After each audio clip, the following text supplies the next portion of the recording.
எல்லாம் நடந்திருக்கு. நம் பாட்டன் சொன்ன எல்லாம் நடந்திருக்கு.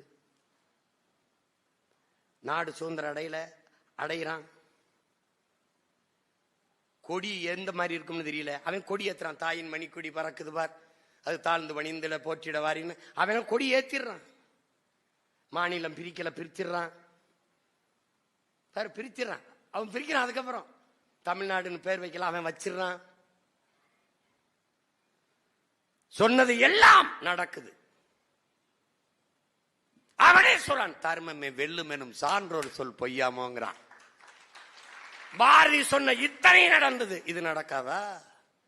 நடக்கு. ஏன்? தலைவன் சொல்றான், வரலாறு நமக்கு வழிகாட்டுகிறது, சத்தியம் நமக்கு சான்றாக இருக்கிறது, நாம் சத்தியத்தின் பிள்ளைகள், சத்தியமாக ஒரு நாள் வெல்லுவோம்ங்கிறார்.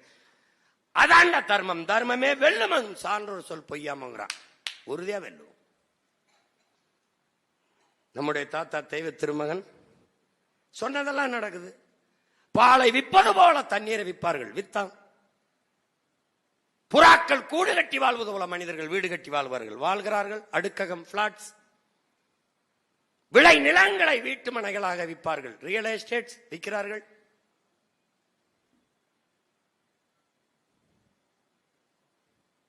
இதுவெல்லாம் நடந்திருக்கிறது. நீ ஊமையா